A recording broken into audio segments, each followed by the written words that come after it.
நான் பருப்பு வந்து இந்த சின்ன டம்ளரில் 1.5 போட்டேன், ஊற வைக்கிறேன். 1.5 டம்ளர் ஊற வைக்கிறேன். அரை மணி நேரத்துக்கு முன்னாடியே பருப்பு ஊற வச்சாச்சு. ஹலோ ஃப்ரெண்ட்ஸ், இன்றைக்கி நான் பண்ண போகிறது சாம்பார். அதுக்கு ஃபஸ்ட்டு ஒரு குழிக்கரண்டி எண்ணெய் ஊற்றிக்கலாம்.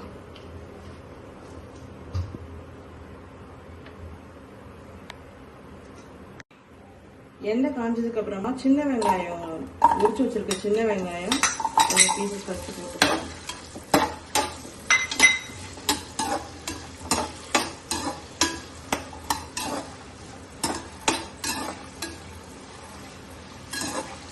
சின்ன வெங்காயம் நல்லா ப்ரௌனிஷாக நல்லா வதங்கினதுக்கு அப்புறமா தக்காளி ஆட் பண்ணிக்கலாம்.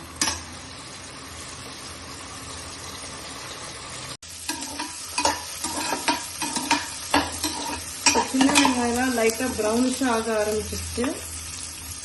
இப்போது கட் பண்ணி வச்சிருந்த 2 தக்காளி ஆட் பண்ணுறோம்.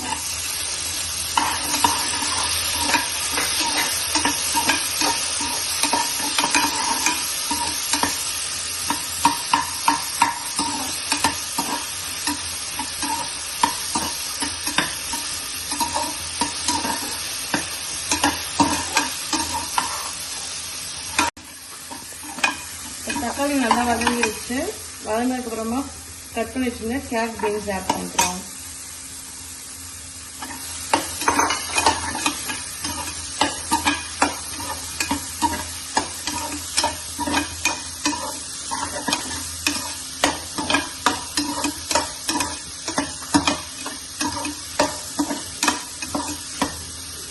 அது கூடவே கட் பண்ணி வச்சுருந்தா முள்ளங்கியும் ஆட் பண்ணுறோம்.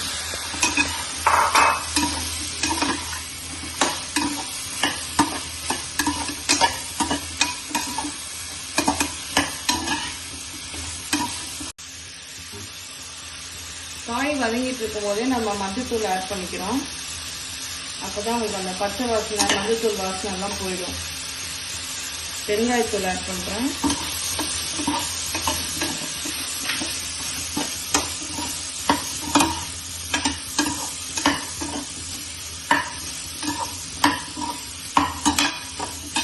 இதெல்லாம் வதங்கிட்டு இருக்கும் போதே பூண்டும் ஆட் பண்ணுறேன்.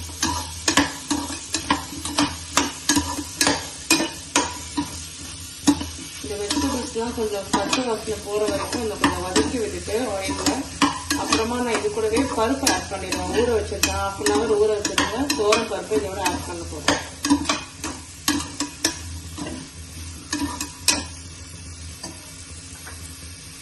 கொஞ்சமாக கருவேப்பிலை ஆட் பண்ணிக்கிறேன்.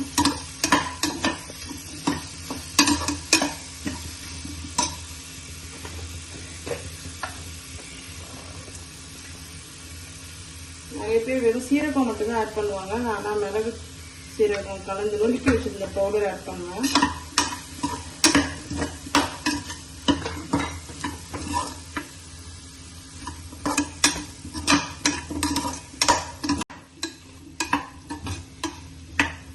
காயெல்லாம் மஞ்சத்தூள் எல்லாம் வதங்கினதுக்கு அப்புறமா நான் பருப்பு ஆட் பண்ணி அதையும் ஆயிலில் ஒரு 2 minutes ஃப்ரை பண்ணிட்டு அதுக்கப்புறமா தண்ணி ஊற்றி வேக வச்சுடுவேன்.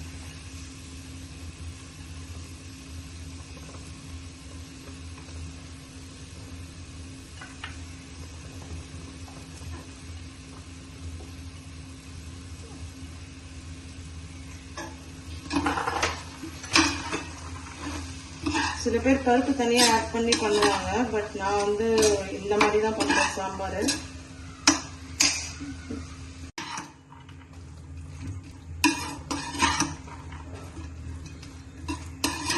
பருப்பே இப்படி ஆயிலில் ஃப்ரை பண்ணால் கொஞ்சம் அந்த பச்சை ஸ்மெல் இல்லாமல் இருக்கும்.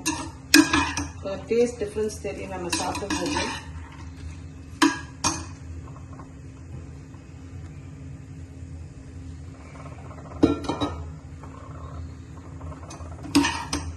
அப்புறமா இப்போ நான் சுடு தண்ணியாகவே ஊற்றிட்டேன். ஊற்றும்போது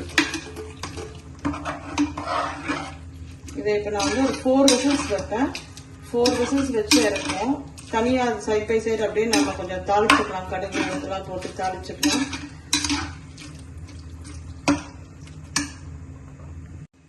இந்த பருப்பு தண்ணி பாயில் ஆகிட்டு இருக்கும் போதே நம்ம கொஞ்சம் உப்பு ஆட் பண்ணிடுவோம்.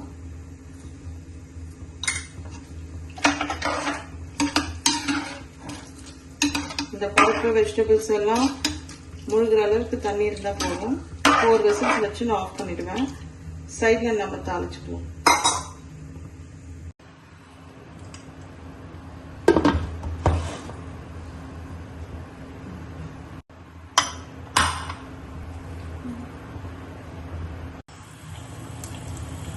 குக்கரில் அந்த பருப்பு வேகிறதுக்கு கேப்ல நம்ம வந்து ஒரு சைடில் வந்து தாளிக்கலாம்.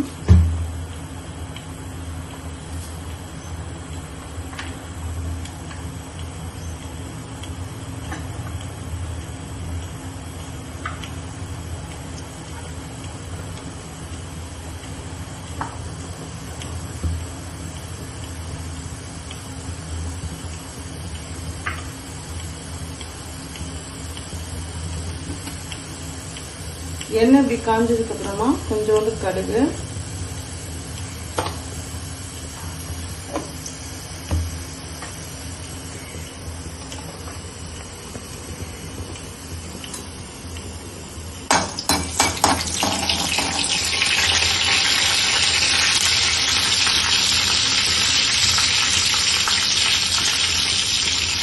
கடுகு பொரிஞ்சதும் கொஞ்சமா உளுந்து,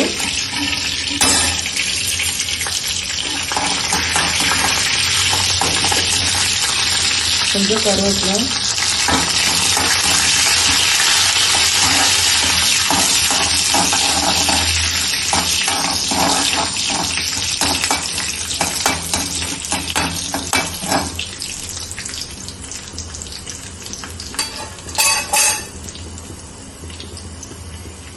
நறுக்கி வச்சிருந்த பச்சை மிளகாய் 3,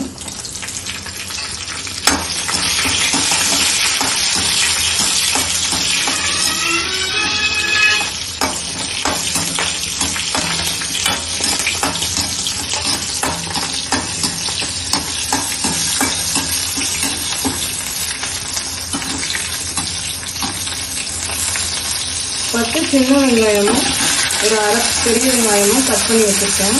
அதையும் இதோட ஆட் பண்றேன்.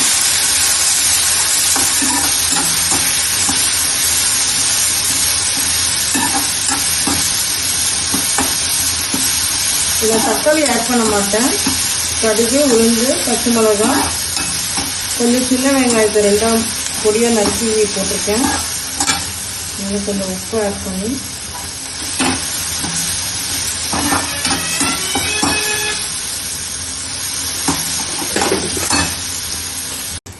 இப்போ வெங்காயம் நல்லா ப்ரௌனிஷ் ஆயிடுச்சு.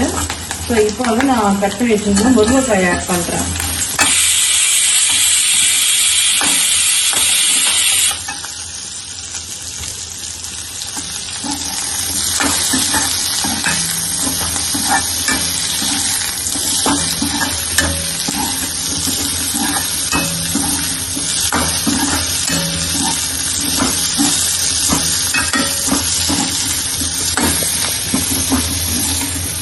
முருங்கைக்காயை நான் குக்கரில் போட்டு வேக வைக்கல, மற்ற காயோடு சேர்ந்து இதை தனியாக தான் வதக்குறேன்.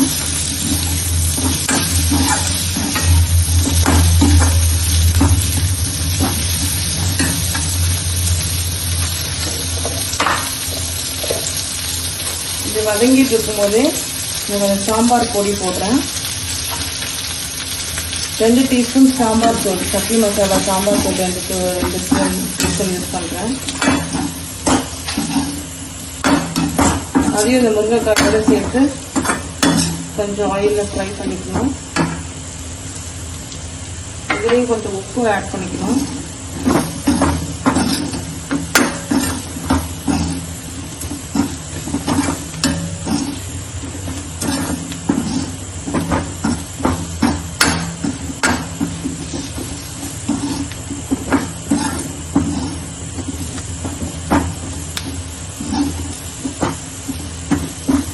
முருங்கைக்காய் ஒரு 2 மினிட்ஸ் இப்படி வதக்கிட்டு நம்ம கொஞ்சமாக ஊற வச்சிருந்த புளியை வந்து வடிகட்டி இந்த தண்ணி இதுக்கு ஆட் பண்ணுறோம்.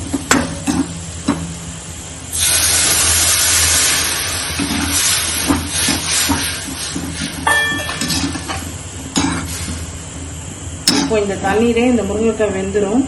அதே டைமில் இந்த குக்கர் விசில் முடிச்சதுன்னா அதையும் ஸ்மாஷ் பண்ணி அந்த பருப்பை இதில் ஆட் பண்ண போகிறோம். இப்போ இந்த சாம்பார் பார்த்தீங்கன்னா தண்ணி ஊற்றி கொஞ்சம் நல்லா கொதிக்க வச்சதுக்கப்புறமா நல்லா சாம்பார் ரெடி ஆயிடுச்சு. இப்போ நம்ம ஸ்டவ் ஆஃப் பண்ணிவிட்டு கொத்தமல்லி தூவி சர்வ் பண்ண வேண்டியதான்.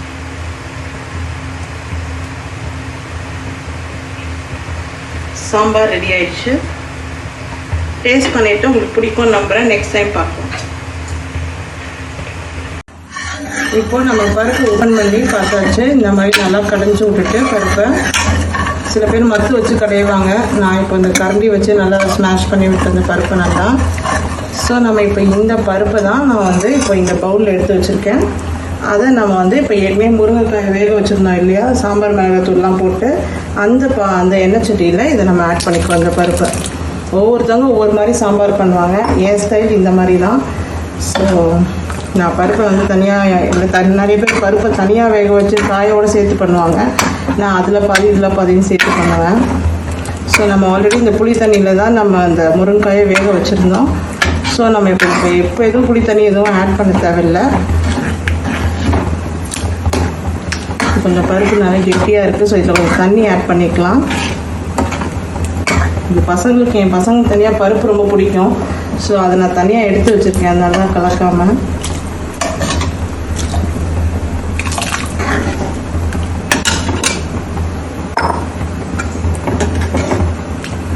இதில் மட்டும் இன்னும் கொஞ்சம் தண்ணி ஊற்றி டைல்யூட் பண்ணி ஒரு 10 மினிட்ஸ் இது தனியாக கொதிச்சதுக்கப்புறமா கொத்தமல்லி போட்டு இறக்கிடலாம். அதில் சாம்பார் ரெடி ஆகிடுச்சு. கேரட், பீன்ஸ், முருங்கைக்காய், முள்ளங்கி எல்லாம் போட்டு கதம்ப சாம்பார் ரெடி ஆகிடுச்சு.